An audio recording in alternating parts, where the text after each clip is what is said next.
Welcome in to another episode of my Dynasty Fantasy Football YouTube. Today, I'm looking at some 2025 Dynasty sells. As always, make sure to subscribe to the channel if you haven't. Let's go. First one, Breece Hall. I don't want to say that I dislike Hall, but, I think some people still see Hall in the top echelon of Dynasty running backs, and that is not accurate. So let's get into what Hall did this year. In 2024, in 16 games, 209 carries, 876 yards, 5 touchdowns, 4.2 yards a carry, 57 catches, 483 yards, and 3 touchdowns. The receiving usage kept him afloat. Didn't do as much in terms of efficiency or in rushing volume as we wanted. He averaged just 13.1 carries a game, exact same as 2023. Less efficiency, less passing game usage, and 1 fewer touchdown. And he averaged just 15.1 PPR points per game, 17th among running backs who played at least 5 games. So he was fine. But what Breece Hall cost and what he still costs is not representative of what we've seen in Breece Hall's career. So let's break that down a little bit further, right? So I think the big problem for Breece Hall, you can see kind of what I'm going to talk about here, is we've never gotten the pre-injury Hall back. Never. It has never come back. I don't know if you remember, if you can put yourself back in 2022, but when Hall started to get the volume, he looked like the best running back in the league. The best. That guy's never come back. He got there on volume in 2023. It was good. And he's gotten there as a receiver.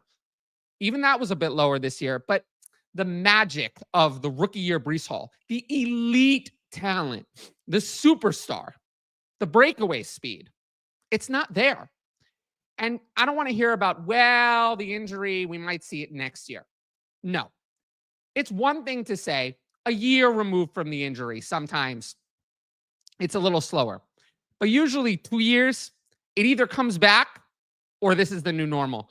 I think we're more in the latter with Breece Hall. This is the new normal. This is the Breece Hall we're getting. A good player, not a top 5 real life running back. Definitely not. So Hall enters the final year of his rookie year in 2025. They're going to have to deal with contracts for Breece Hall. Are they going to sign Breece Hall to a big deal? I don't know about that. They drafted 2 running backs in 2024. Both of them performed kind of well. Braylon Allen, weirdly, used as a receiver more than we expected. Kind of was okay at that. Not so good at the short yardage role. Weird year from Braylon Allen. And then Isaiah Davis, he looked good down the stretch. But does Hall have the leverage to demand a big contract, $15 million a year? No way. No way. The Jets will just tell him, sit out. I mean, we have 2 other players we can play. We're not going to pay you. We're not going to pay you. We're certainly not going to pay you in advance unless it's a friendly deal for us, which is probably more like 10, 11 million a year with not much of it guaranteed. So we have kind of a budding problem there that we're going to have to keep an eye on this offseason. But even if he does get the contract extension, I'm still recommending selling Breece Hall because we've seen it. The elite talent is gone. It's not there. And there are returns you can get. All of these are super flex. 102 and 26 third. I'd rather have the 102 over Breece Hall easily. I mean, that's not a question for me, let alone with another pick. Then there's this one. Breece Hall, Chris Olave, 112 for Jamar Chase and 210. 210 is nice, but again, this is, I feel like, still evaluating Breece Hall as if Breece Hall is some sort of elite asset. There's one elite asset in this trade, Jamar Chase. The rest of the trade, meh. Easily Jamar Chase, there's no question. And then this last one, Breece Hall in the 26th third for Jackson Smith-Njigba in 208. Who do you think I'd rather have between Breece Hall and Jackson Smith-Njigba? Smith-Njigba is younger than Breece Hall, looked pretty good last year, and wide receivers last a lot longer than running backs. So I'd rather have Smith-Njigba straight up, let alone with the extra pick.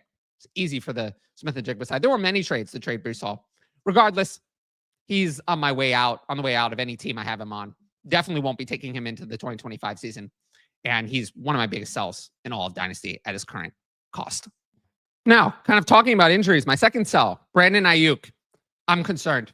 I'm very concerned. And he is someone I just don't want. I'll move on with my Dynasty life without Brandon Aiyuk. So let's look at why I feel that way. In 7 games, 25 catches, 374 yards, 47 targets, 3.6 catches, and 53.4 yards a game. A lot of people remember Aiyuk being terrible, and it's fair. If you started him week 1 coming off the contract dispute or the last week where he got injured, he was really bad. He killed you in those weeks. But if you only look at the 5 weeks where he played a full snap share, he could have been better. 4.2 catches, 64.6 yards, and 7.2 targets a game. Would go for 71 catches, 1,098 yards, and 122 targets across the full season. No touchdowns was his biggest issue. But with that being said, I still have Aiyuk as a massive sell. So why do I feel that way? 1, injury concern. Now, I'm going to say this. Aiyuk is not going to be 100% to open the 2025 season. I think right now, dynasty managers are not so focused on this. Maybe some are. Some of you watching this video, you know that I've been saying this. But Aiyuk had the dual ACL, MCL surgery on October 21st. There is no universe in which he's 100% healthy by week 1. I'm not saying he's not going to play week 1. I think he might not. He might start the season on PUP. He might play week 1, but he's not going to be 100% by week 1. I would lean that he actually doesn't play week 1. Regardless, whatever happens, he's not going to be 100%. And when he's not, he's going to lose value. And Aiyuk is not 21 years old. Aiyuk is already 27. We don't have time for Aiyuk to have a bad 2025 season and then get better in 2026. You don't have time for that. It's too late for that. It's too late in his value curve. He has to be good immediately. Otherwise, he's going to lose a lot of dynasty value. So I want to get ahead of that now. Now, speaking of a selling window, we just heard that Deebo Samuel is going to be traded. I think it's very clear that that's going to happen. It was a very formal announcement. So I think people are already now going to evaluate the 49ers as if Deebo Samuel was gone. If you want to wait until he's actually traded, that's fine too. But regardless, this might open up some optimism for Aiyuk. However, not really for me. I mean, the 49ers could add another wide receiver who's scarier than Deebo Samuel. I heard Devontae Adams being linked there. Maybe that doesn't happen. But even if they don't, Jawan Jennings looked really good. Ricky Pearsall looked good down the stretch. George Kittle is still good. This is not a wide open depth chart. And even if it were, Aiyuk has never been a volume wide receiver. His best was 5 catches a game in 2020. And that was with Deebo injured and literally almost no other competition at all. The big outlier was his efficiency in 2023. 17.9 yards a catch and 12.8 yards a target. But he just had 105 targets that year. That efficiency is not coming back. It was an outlier in his entire career. And now that we had a devastating knee injury, we didn't see it in 2024. In the 7 games he played, that magic efficiency was not there. I think Aiyuk is more likely to go back to being okay than being great. Now, maybe I want to consider buying Brandon Aiyuk when he looks bad at a bargain basement price. But I don't want to have that value drop on my team. I want to buy him later for much cheaper. Right now, he's still being valued as a high-end asset, which I disagree with. So I have 3 trades for Brandon Aiyuk. Number 1, you could sell him for Jameson Williams. For me, Jameson Williams, we kind of know what Jameson Williams is, but Jameson Williams is younger than Brandon Aiyuk. He was better than Brandon Aiyuk in 2024. I don't see why I would not prefer Jameson Williams. That's an easy one for me. He's not injured. So again, that one is easy. Second one, sell Brandon Aiyuk in 201 for 103. Okay, it's in Superflex. Probably can get a quarterback there. Cam Ward or Shadur Sanders. I think I'd rather just have that over Brandon Aiyuk in 201. Doesn't do as much for me. And then the last one, sell Brandon Aiyuk in 112 for A.J. Brown. For me, we know I'm not a big fan of A.J. Brown's value, but I think I can go and flip A.J. Brown for more than Brandon Aiyuk in 112. There's no question. So I would do this trade and then see if I can move A.J. Brown for something else. Again, we take value. Even if A.J. Brown is not my favorite player at value, I like him better than the value of the other side. So I'd easily be taking this deal. Again, Brandon Aiyuk, pretty easy sell for me, pretty much across the board, no matter your team situation. Now, if you like my YouTube content, you should sign up for the Patreon. Right now, I'm offering a 50% discount at all tiers using code TylerYT. Type that code in at checkout. You'll get 50% off your first month. You get rankings, including my rookie ranks, access to the Discord to interact with me every day of the year, 24 hours a day. All my write-ups, again, that's a premium only thing, only for patrons where I'm doing these write-ups, kind of written mini articles, blog style. And then the ability to ask in advance questions for the YouTube videos. Again, those only come from patrons. Tiers begin at just $6 a month, $3 with discount, include all of that. And then there's options for direct message fantasy advice at higher tier levels. And all of that's detailed on the Patreon website. If you want to know more about the Patreon, check out my Why You Should Join the Patreon videos on the channel. And again, like I've said, Q&A and rookie content pre-NFL draft will be Patreon exclusives. Those will only be done on the Patreon. I won't be taking any QA on the YouTube comments or on Twitter to any major degree. If you want my fantasy advice, that will be for patrons. Start sit in seasons, the same thing. That'll be for patrons. But with that being said, let's move into my next sell. So my next sell, Joe Mixon. So Mixon got there on strong touchdown luck, but really, was he that much better than the previous years? Not really. I mean, 245 carries, 1,016 yards, 11 touchdowns, 4.1 yards a carry, 36 catches, 309 yards and touchdown. He's where he'd been for years, right around that 4.0 yards per carry. He's very consistent in that area. Bit lower in catches per game, higher in touchdowns. So the touchdowns carried him to a better fantasy finish. 17.2 PPR points per game, 9th among running backs. Solid number, but not a league-winning number. So why do I have Mixon as a dynasty sell? Well, he's aging, which I think is obviously the big reason, and then there's a few other things. So he's going to turn 29 in July. Now, let me just say this. I think we have to see who is an outlier and who isn't, right? Derrick Henry, still elite. Saquon Barkley, elite. Mixon has never been elite. Mixon's only efficient season is 2018. Rest of his career, never been efficient. So Mixon is a volume player. And what do we know about volume? Volume can be taken away. And Mixon can easily be cut after 2025 with minimal dead cap. So they are committed to him for this year. But because they're really only committed to him for this year, they're going to add another running back to this backfield. Mixon's not going to be around for 2026 on his current deal. And Damian Pierce had 40 total carries last year. Dare Ogunbowale was playing serious snaps at times. That's not a real backup plan for Mixon. Damian Pierce does not fit in this scheme at all. Literally at all. He makes no sense. D'Amico Ryans and the various offensive coordinators have never liked working with Damian Pierce. So Mixon struggled down the stretch, had some injuries.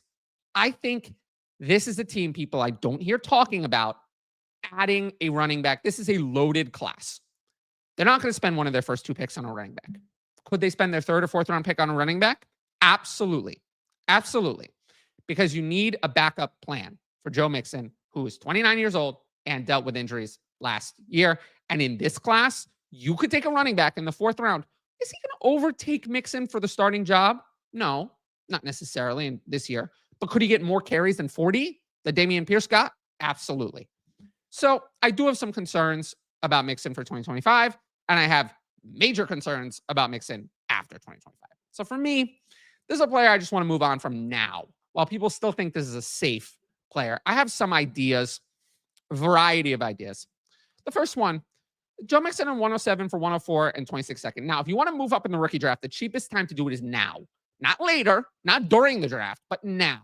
So Mixon for a 26 second, I think I would want more than that for Mixon. But if I can also go up from 107 to 104, I think I would just take that. Maybe I could trade 104 later, but I'd rather just get and lock in the superior draft assets now. So this would be a good one to do.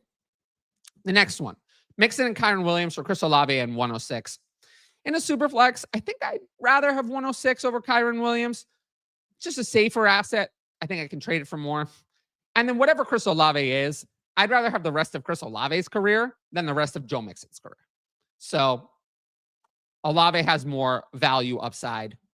Pretty easy deal for me to take the Olave side. And the last one is the simplest deal. Sell Joe Mixon for 111. Again, in a super flex. Look, is this the best return? No, but I would rather have the 111 over Joe Mixon. The idea of Joe Mixon being worth any first is crazy to me. He's 29, not super efficient. And, you know, it's different. For Derrick Henry or Saquon Barkley, you can win your league behind those players. Joe Mixon, you're not going to win your league with Joe Mixon, most likely, especially with touchdown regression. kind of coming for next year. So he's a sell for me. Now, I've got a bit of NFL news. We'll jump into it. First one, Saints hire Kellen as their head coach. We've known this for a while, but it's official now. Moore will call his own plays, so there's no need to worry about the offensive coordinator here.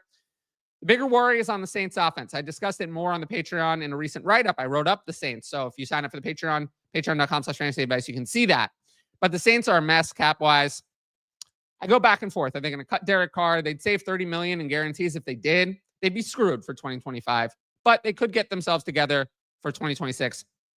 I'm sure Moore got a long contract and good job security to take this job. So I could see him approving of kind of a retool, rebuilding year in 2025 with the idea that they're really looking toward 2026 to kind of get their act together. Regardless, good hire. I like Kellen Moore, especially for his play calling. Second piece of news, again, kind of been in the works. Aaron Rodgers officially will be released by the Jets. It was announced formally. I discussed this on Monday, but now it's formal. Rodgers will most likely be released with a post-June 1 cut. And I didn't know this, but I heard about this today. Since it's been announced formally, other teams can talk to Rodgers. So I think we're going to hear a direction for Rodgers continuing his career or not in the very near future. We're going to see.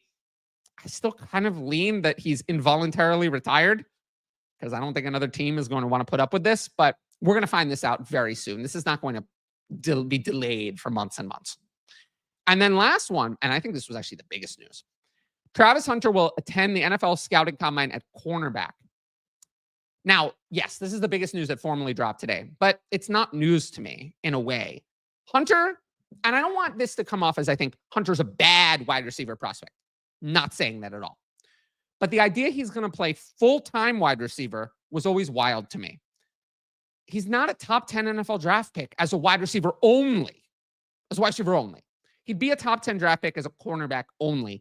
But the thing that makes Travis Hunter a candidate for number 1 pick is that he can play cornerback full-time and have a few high-impact plays on offense per game. That's what makes him a top 3 candidate.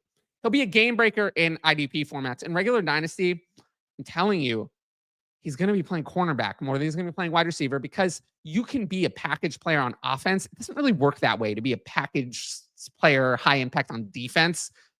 It's not the same. So again, it's what I'm expecting. This is what I've been expecting for a long time. And we're going to see. But again, I think he's going to be overdrafted in rookie drafts because there's going to be someone who thinks, well, I don't care. He's going to be a wide receiver. He's just not. He's not. Although, again, I will say to close out, it is not because I don't like Travis Hunter as a wide receiver. He would be my wide receiver 2 in this class if he just didn't play cornerback. He'd be my wide receiver 2 in this class. So that's not what I'm saying. Regardless, again, I'm probably mostly out on him in rookie drafts. Just sucks that he's good at cornerback, really. That's the thing killing his value. It's weird. Being good at something else is killing his value. Now, I've got one Patreon question. It's a pretty quick one. And then we'll close out. You discussed on the last video the 3 things Kansas City needed. Yes, I did. I did. On offense, at least. One of them was Rice. Rashee Rice coming back. That is one of them. Do you think this helps raise or hold his dynasty value, even with suspension looming? The Chiefs do need Rice. Worthy came on very strong. Do I think it's a lock that we go back to Rice clear 1, Worthy clear 2? No. And I'm nervous. I'm nervous because, yes, Patrick Mahomes is great. Are the Chiefs going to have 2 top 15 wide receivers? Probably not. So I'm nervous. I'm nervous about this situation. And I'm not sure it raises Rice's dynasty value. But I do still like Rice. Rice, when he comes back, is going to have a big role. He's not going away. But raise dynasty value? I'm not sure I would say that. Worthy playing well is only going to lower Rice's dynasty value, not raise it.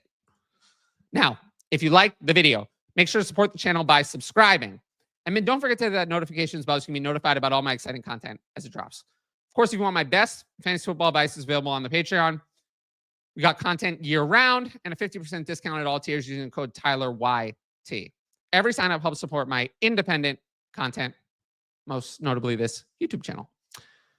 But once again, thanks for watching, and I'll see you all later.